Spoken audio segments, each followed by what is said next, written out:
Okay, welcome to another episode of the ASTV Sports Show. We're joined today by baseball pitcher Maddux Mateychuk. And Maddux, obviously the last couple of months has been tough on everybody, not just athletes, but I'm curious how the last couple of months have been for you away from the baseball diamond for an extended period of time. Yeah, it's definitely been a big change being out every day, not being able to do that and having to come home kind of without your teammates that I've been with for the last 2 years. Yeah, it's definitely a big change and it's a lot harder. And so your school year was kind of interrupted in Alberta, right? Can you just kind of take me through how the whole disruption went down? Well, I was actually in Florida with Team Canada, and then I was told I'm not allowed to go back because this thing wasn't that big. And then all of a sudden it was just, you're not allowed to come back for 14 days. And then all of a sudden, yeah, it was just canceled. They were just like, school's done. I guess that was, so you're with Team Canada, you're with the national team. So it must have been a pretty big shock for you. Yeah, it was. I had no clue what was going on. I knew it was like getting bigger, but I didn't think that was going to be the thing to happen. And so you're in your grade 12 year right now at the Baseball Academy in Alberta. Are you going to still be able to graduate this year? Like, are you doing courses online right now? Yes. I only had 2 classes, so it's not too much. But yeah, we're still going to graduate. Our graduation was actually yesterday, but yeah, we weren't there for it, I guess you could say. How has the whole experience been in Alberta, and why did you choose to go out there? What's that? Sorry, you cut out. Yeah, sorry. I was just the decision to go to Alberta. What was behind that? Why did you choose to go to Alberta, and how has the experience been so far? It's been a great experience. Yeah, well, grade 10 year, my dad we were looking into it because kind of, I don't know, we were just looking for something bigger and better, I guess you could say. And then, yeah, we came across that program, and then also Okotoks was big in there. So we went on visits there and talking to the coach. He made it seem like a great place, brought all the guys together and just all about development. And then I think we decided, and I don't regret that choice one bit. With this interruption now, have you been able to continue your training at home? Oh, yeah, we got like a weight room where we have enough weight just in our little garage. So, yeah, and then my brother's here to catch my bullpens and whatever and all that stuff. So, getting the work in, I guess you could say. It's a bit harder, but yeah. So you're still actually throwing? Yeah. Okay, that's good. You mentioned your brother, so I know you come from.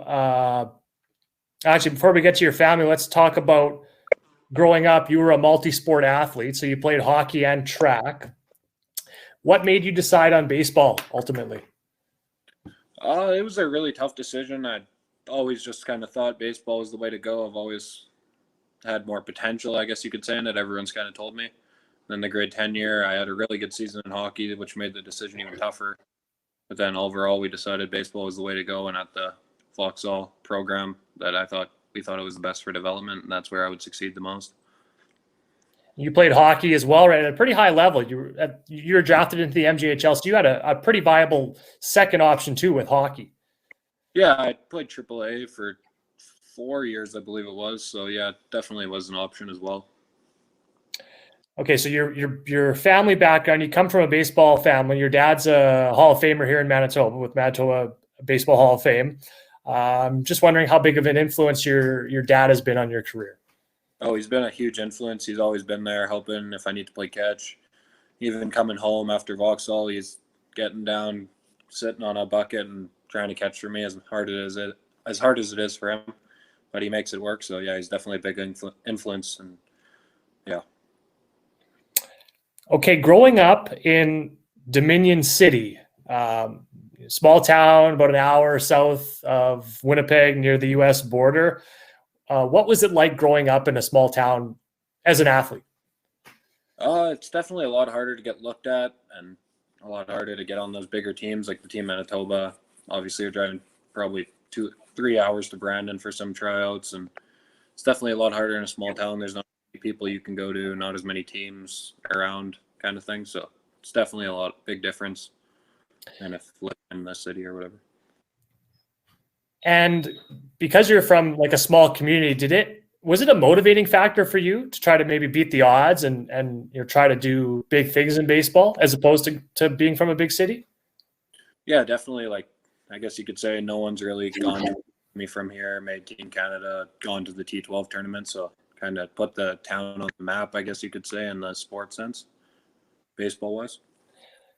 And obviously, I mean, a name that comes to mind for rural Manitoba baseball is Corey Koski, right? So that's one thing you can look to, I guess, as well. Yeah, exactly.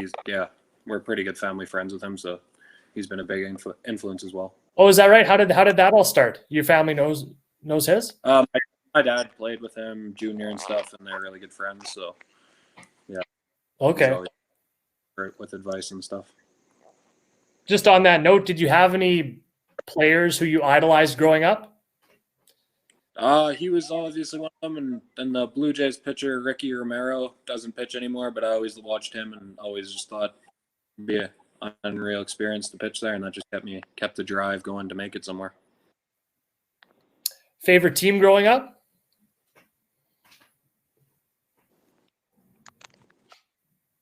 What was that, sir? Yeah, favorite team growing up. Was it the Blue Jays or did you cheer for somebody else? Oh yeah, definitely the Blue Jays. Blue Jays all day. Okay. Yeah. All right. We're going to take a quick break. Maddux Mateychuk is our guest on the ASTV Sports Show. We're just going to take a quick look at our sponsors and we'll be back in just a minute.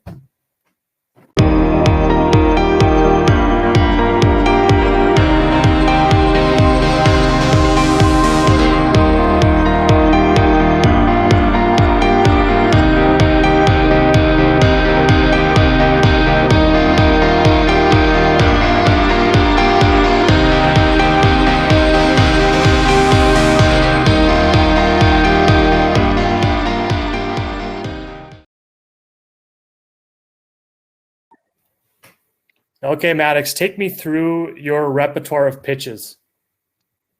I got a two-seam fastball. That's my number one pitch. My second pitch is my changeup, and then I have a kind of slurve, more of a slider that I like to use. And yeah, throw the odd cutter, but don't use it too much.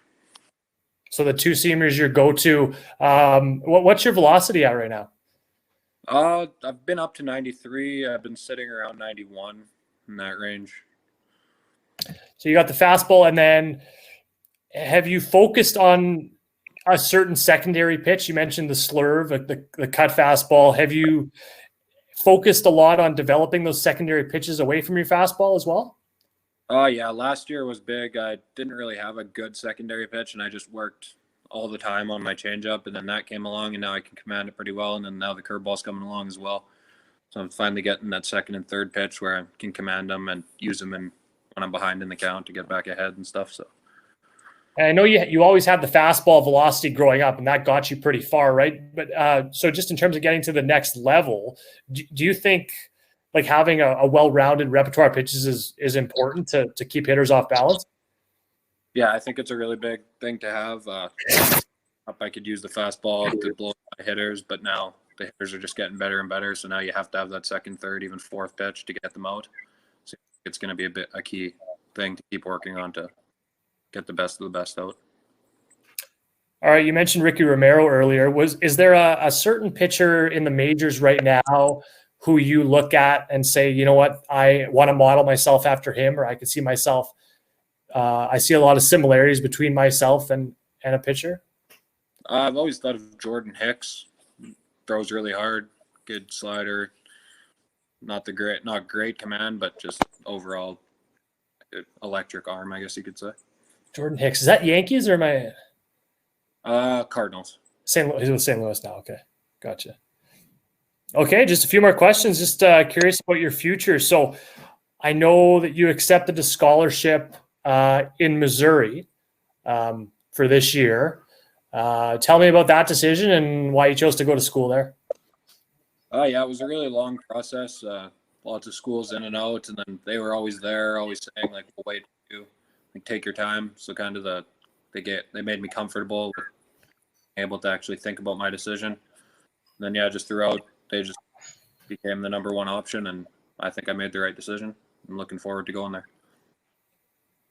What do you plan to major in?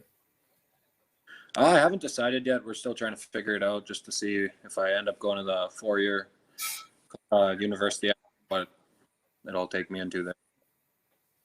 And obviously a lot of things still up in the air right now.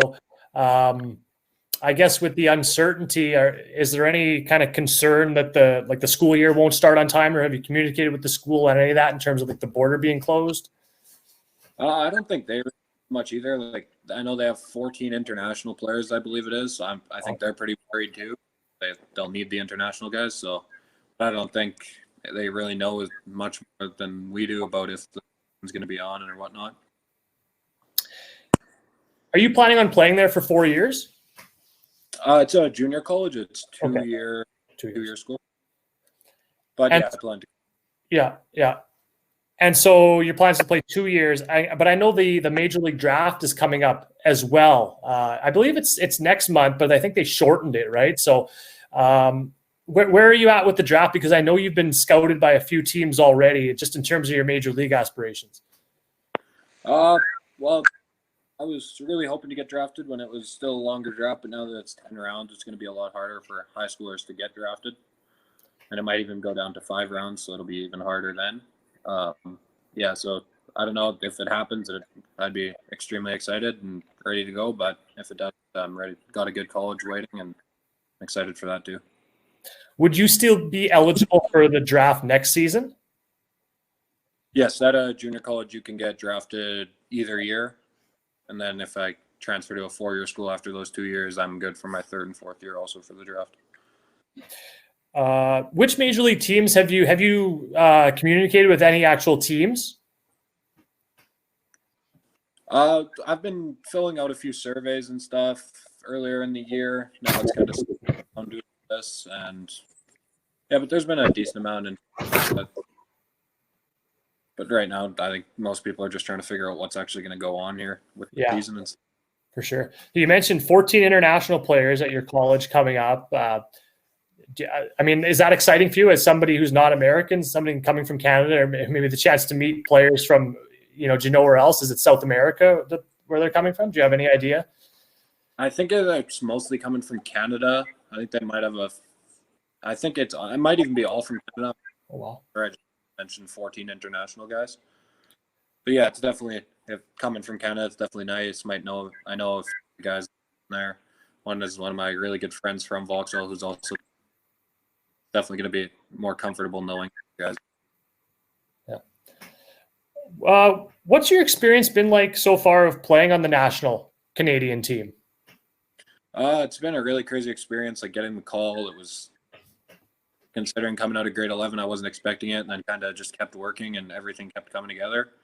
And then just going, knowing that I was in the Canadian flag on my chest. Yeah, it's just a surreal experience, to say the least. Were you the only Manitoban? Yes. Yeah. The last question I have for you, Maddux, is just your long-term goals with the sport. Hope to make it professional for sure, and I hope to be a 10-year career if possible. Hope to get there. Always strive to get there. Hope I can make it happen. Right on. Well, thanks a lot for taking the time today. We really appreciate it. Yeah, no worries. Thank you.